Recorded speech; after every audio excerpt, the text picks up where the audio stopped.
All right, Dev Vision time. This could be either. I am hoping this is a major update. I think this game needs it badly. Uh, this last season didn't change it. I mean, the same characters are still the same, like, meta characters. The same teams are being run. You're still running into Loki Gambit. Uh, if you don't use Gambit, you're pretty much losing the game. But if he's not banned. If he is banned, then you're probably running Invis and Cloak and Dagger or something like that now. It's, the game's, I feel like, in a really, meta-wise, it's in a bad state, in my opinion. The top tiers are so top tier, it's ridiculous, and you only have so many bans right now. But the characters like Winter Soldier and Hawkeye still running around, and fucking Hela still being ridiculous and all that. Like, the poke meta is just crazy right now. And I prefer poke meta over dive, but god damn, is like some of these poke characters are so overtuned, it's ridiculous. So I'm really interested. I hope there's some huge buffs and nerfs in this. So yeah, let's get right to it. Yeah, why that shit just scratching my ear like that? Hello everyone, this time no Deadpool here, just Guang Guang here. It's great to be back with you all. I do wonder what her team up's gonna be. Welcome to Season 6.5 of Marvel Rivals. After teaming up to defeat the Blood Queen, Elsa, Bloodstone, and Deadpool have finally buried the hatchet, while Gambit and Rogue made it back Are those to gonna be Krakoa skins? to finish their dream Those wedding cool. ceremony. With Elsa's encouragement, Deadpool has decided to stay up and take responsibility as the Monster King, caring for all the creatures he released. But just when it seemed like everything had wrapped up perfectly, two questions remain. Did the soul contract Gambit stole truly trap only sincere Von Doom's soul? And what has become of New York City while the heroes were across the stars? In Season 6.5, Elsa Bloodstone blasts into Marvel Rivals. Elsa is a duelist. She's an expert monster hunter who wields a variety of weapons and traps to hunt her enemies and can even summon monsters to fight by her side. In battle, Elsa can switch between different weapons to apply sustained pressure. I'm gonna imagine that ult she gets fight fast. goes on, her Based on hunting what we've instinct seen. sharpens, allowing her to take down foes even faster by reducing cooldowns as she deals more damage. Wait, what? She also loses her hunting instinct sharpens, allowing her to take down foes even faster by reducing cooldowns as she deals more damage. Is that not crazy? Bro, what? Hey man, that sounds insane.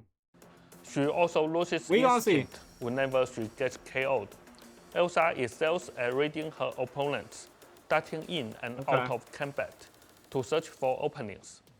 When she spots her chance, she charges in, combining the devastating power of her elephant gun with expert close quarters combat skills to finish the hunt.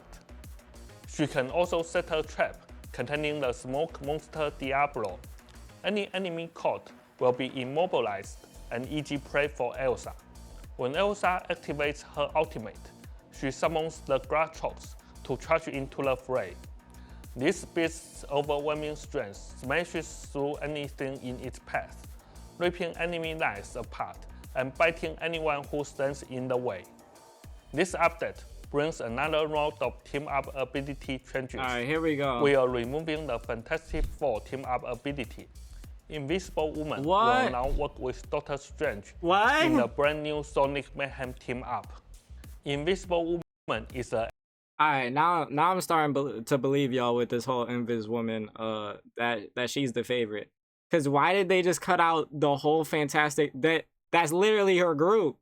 The whole Fantastic Four team up is gone, and they just put her with. She's the only one. Well, we'll see, right? We'll see if they just put the other characters into a different team up. But why is she the only one to get split off into a team up? And they put her with the most random character in Doctor Strange. What the fuck? anchor here. When activated, Doctor Strange's Maelstone of Madness becomes Sonic Vortex, putting enemies toward him and granting extra health to himself and Granting extra health and nearby allies based on the damage dealt. What the fuck? So it wasn't enough that he gets to pull people and it does crazy damage, but he gets extra health and gives it to the teammates nearby extra health. Hey man, Doctor Strange and INVIS about to be banned all season. I already know it. I already know. I'm not even gonna get to play the character no more. If it's not Strange banned all season, it's her banned all season. nearby allies based on the Oh damage my dealt. god. Elsa Bloodstone joins Mr. Poe's interdimensional toy box team up. I wasn't expecting Deadpool that. modifies Elsa's breathing gun. When the living bullet rounds hit enemies, they will suffer vision impairment and hear Deadpool's non-stop chatter. Elsa Oh can my recover god. rounds, healing herself This based is on gonna be the good. damage dealt. The Thing joins the Gamma Charge team up. Heals herself. Another character that can heal herself? Hey guys, I don't know about these abilities going to characters like this. I don't think Strange needs to be healing people or giving extra health and then Elsa being able to heal herself based on damage dealt. That's kind of crazy, no? These characters about to be healing more than Ultron now. That's insane. Based on the damage dealt. The Thing joins the Gamma Charge team up.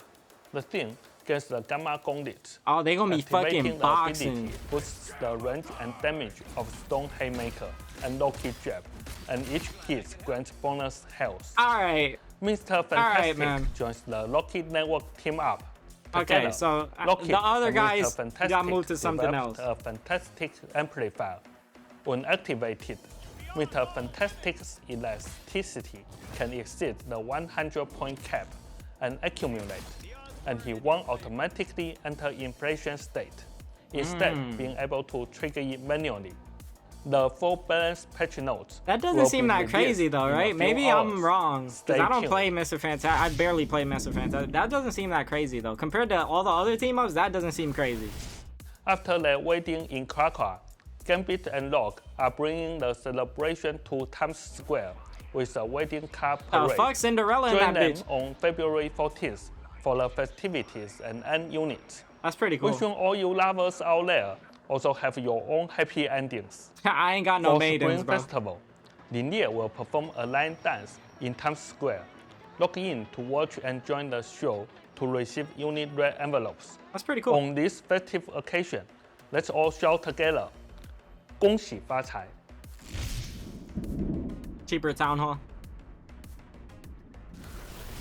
Seeing how successful the MRC tournament have been, Deadpool is hosting his own fan competition on February 21st Yeah, that sounds and about right. 22nd.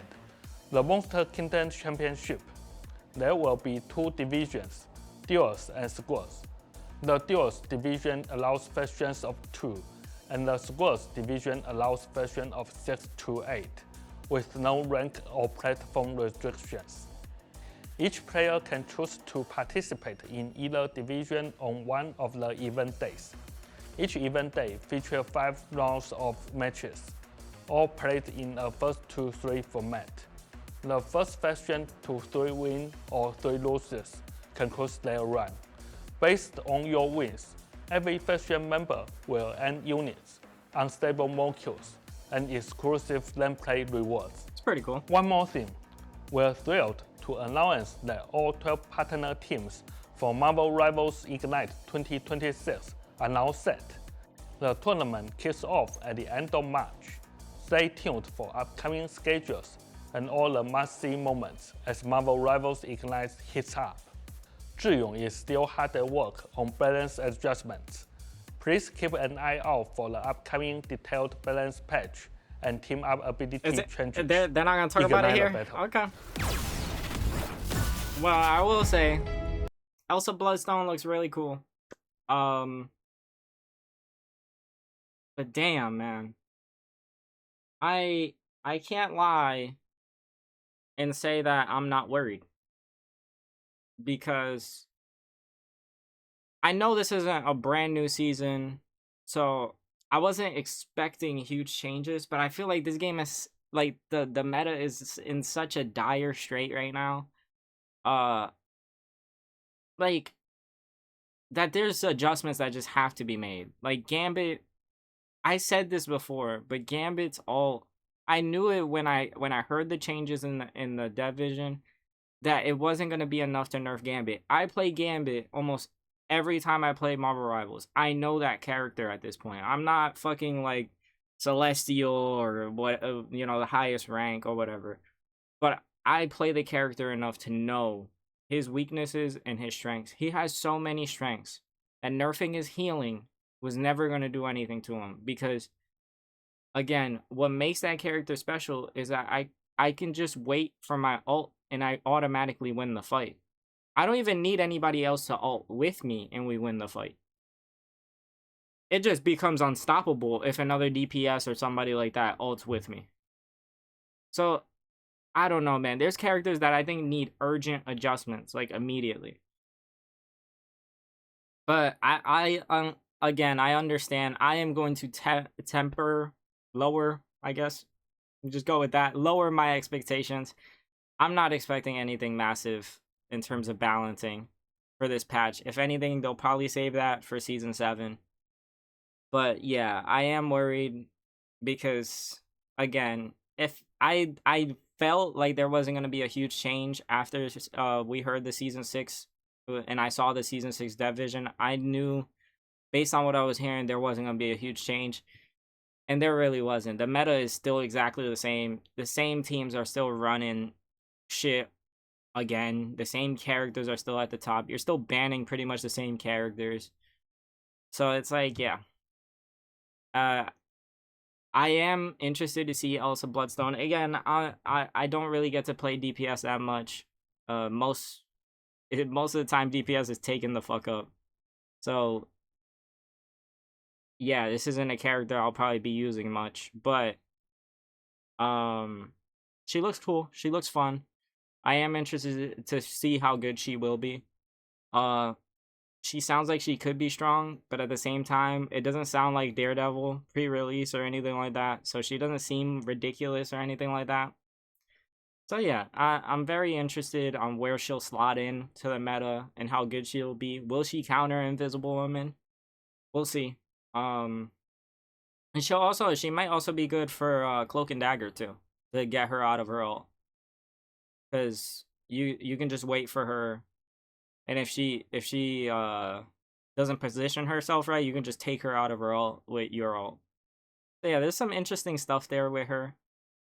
But again, I don't know how strong she'll be yet. I also hope she gets that ult fast because that doesn't seem that strong. Like that ult doesn't seem that strong.